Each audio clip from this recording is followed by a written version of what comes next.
पोट भरून आणलं. राजाच्या पुढे नेतो. राजाने पुढे पाला केला का ती शेळी त्या माणसाकडे बघायची, एकदा राजाकडे बघायची, अशी करायची.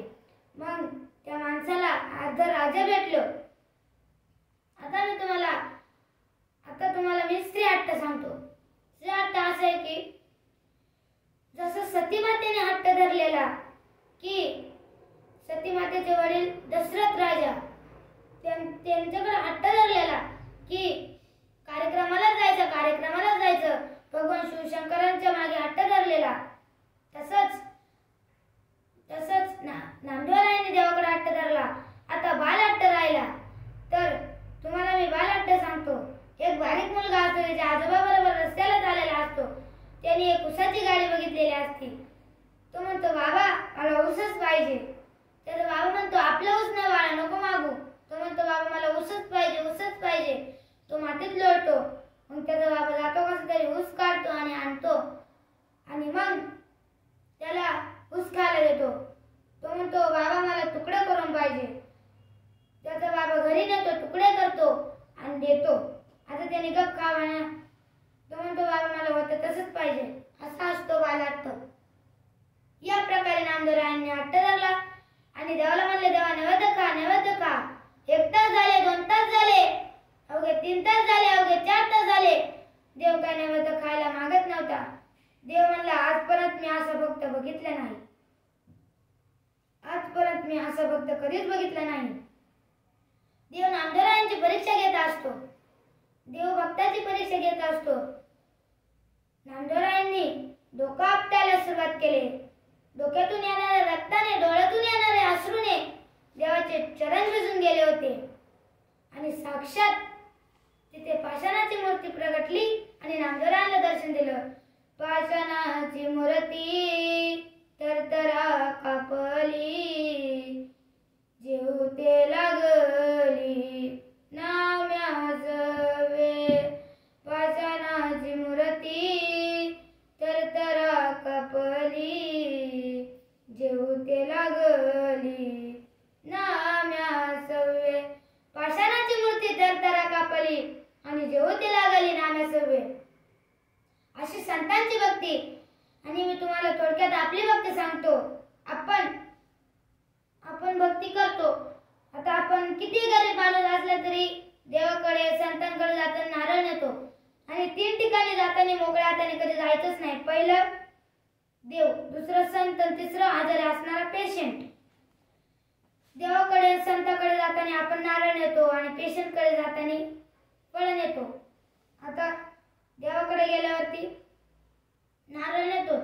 नारळ नेल्यावरती फोडलं की जर नारळ नासका निघाला तर देव पावला म्हणून देवालाच ठेवतो. चांगला निघाला आपण 5 तुकडे ठेवतो. काय झालं की 5 तुकडे ठेवतात नाही, सगळंच नारळ घेऊन येतात. अशी आपली भक्ती असते. आता मी तुम्हाला भक्ती कशी करायची हे थोडक्यात सांगतो.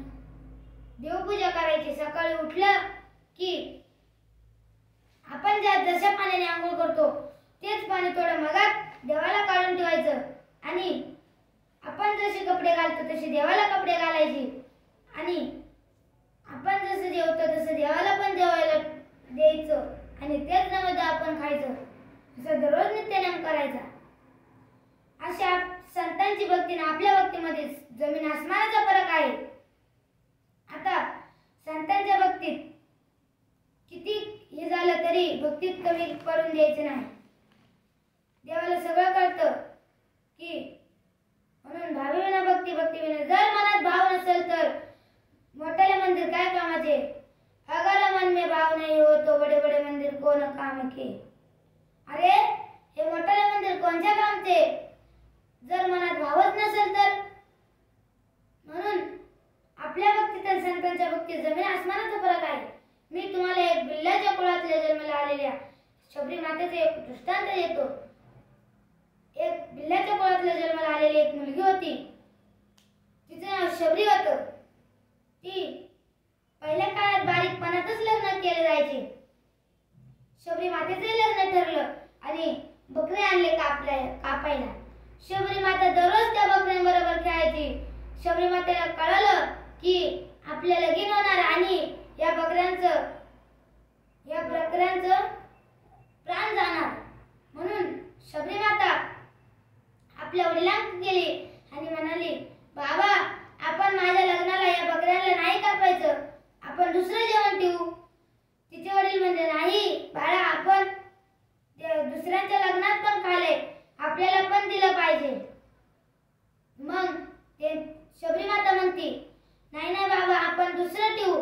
बघा, एक मुलगी आपल्या बापाला ज्ञान शिकवते की आपण या बकऱ्यांचं प्राण नाही घेतलं पाहिजे. तर मग ती लग्नाच्या आदल्या दिवशीच रात्रीचं पळून जाते आणि एका मार्कंड ऋषीच्या आश्रमाच्या समोरच्या झाडावरती राहते. आणि ती दररोज सकाळचं लवकर उठून त्या मार्कंड ऋषीच्या आश्रमापुढचं त्यांचे शिष्य आंघोळीला जायचे तो रस्ता पूर्ण जाळून घ्यायची. मार्कंड ऋषींना वाटलं की आपले शिष्य काय सुधारले का काय. मग एक दिवस मार्कंड ऋषींना भनक लागली की बाहेर कोणतरी झाडतंय. म्हणून ते उठले आणि शबरी मातेला बघितलं आणि सर्व विचारलं. शबरी मातेने सर्व घडलेला भूतकाळ सांगितला आणि शबरी मातेने सर्व घडलेला भूतकाळ सांगितला. आणि मग त्या मार्कंड ऋषीने आपला मुलगी म्हणून स्वीकार केला. आणि मग त्यांचे शिष्य सर्व सोडून गेले आपल्या गुरूंना. आपले गुरु येडवले का काय. आणि मग मार्कंड ऋषींची इतकी सेवा केली, इतकी सेवा केली, शेवटीला मार्कंड ऋषीचा मरणाचा दिवस जवळ आला आणि त्यांनी शबरी मातेला वरदान दिलं की तुला देवाकडे जायची गरज नाही, जगाचा मालक तुला भेटायला येईल. घडलं तसंच एका गुरुचा आशीर्वाद ते खरं घडलं. 65 वर्षानंतर जगाचा मालक राम प्रभू शबरी मातेला भेटायला आले. शबरी माता दररोज म्हणायची, राम आएंगे तो अंगना सजाऊंगी, दीप जला के दिवाली में मनाऊंगी, मेरे झोपड़ी के बाग आज खुल जाएंगे, राम आएंगे तो अंगना सजाऊंगी, दीप जला के दिवाली में मनाऊंगी, मेरे झोपड़ी के बाग आज खुल जाएंगे, राम आएंगे. शबरी माता दररोज म्हणायची. आणि शबरी मातेचे उष्ट बोरे खाले राम प्रभूंनी. हे बोरे खाताना लक्ष्मण प्रभू आकडे तिकडे तोंड करत होता. पण शबरी मातेचे आमचे गुरु या दरवेळेस सांगतात की उष्ट कोणाचं खायचं नाही. पण राम प्रभूंनी शबरी मातेच्या मनातल्या भावना समजून ते बोरे खालते. तर अशा प्रकारे शबरी मातेने भक्ती केली. आता आजकालच्या काळात तर आता मागे कोरोनातली घडलेली मी तुम्हाला एक घटना सांगतो. आता आजकालच्या काळात डॉक्टर कोरोना आले तेव्हा डॉक्टर म्हणले की माळ काढा. देव विश्वास नका ठेवू. काही लोकांनी माळ काढून काय केले. पण जर वैद्य जर आपल्याला वाचवत असतील तर मग आता परमात्मा कसं काय चालू असता, भक्ती कशी काय चालू असती, कोणी भक्ती केली असती. तर मग एक माणूस होता नाशिक मधलाच. त्याला कळालं की आपल्याला कोरोना झालाय. खूप पैशावाला होता, खूप. त्याला कळालं आपल्याला कोरोना झालाय. तो एक 4 चाकी गाडी घेतो आणि गाडीवरून पैसे घेतो आणि त्याची स्वारी तालुक्याच्या दवाखान्याकडे वळवतो. जातो आणि तिथे डॉक्टरला म्हणतो, डॉक्टर मला बेड द्या, तुम्हाला लागेल तितके पैसे देतो, लागेल तितके, पण मला बेड द्या. तिथे डॉक्टर म्हणले बेडच नाही. तो गाडीत बसतो आणि जिल्ह्याच्या ठिकाणी जातो. तिथे गेल्यानंतर डॉक्टरला म्हणतो, डॉक्टर मला बेड द्या.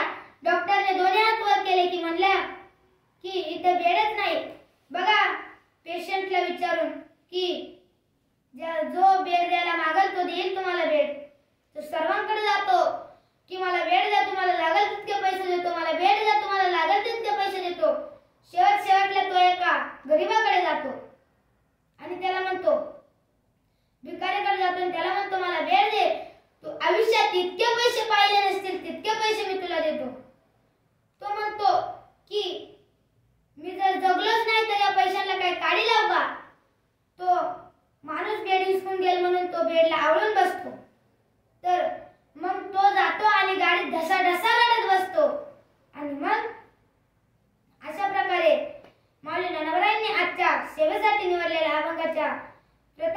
देवाला सांगतात, भावी विना भक्ती, भक्ती विना मुक्ती, बळे विना शक्ती बोलू नये. कैसेने देवाचा प्रसन्न त्वरित उगारा निवंत शिवाय. माझी झालेली सेवा माझ्या गुरुवरांच्या चरणी, माझ्या आई वडिलांच्या चरणी समर्पित करतो आणि जाता जाता एकच सांगतो, आपल्या आई वडिलांना कधी विसरू नका. मी तुम्हाला एक आईवरून एक थोडंसं गीत सांगतो, म्हणजे बहिणीवरून. आपली बहीण आपल्या भावाला किती प्रेम करते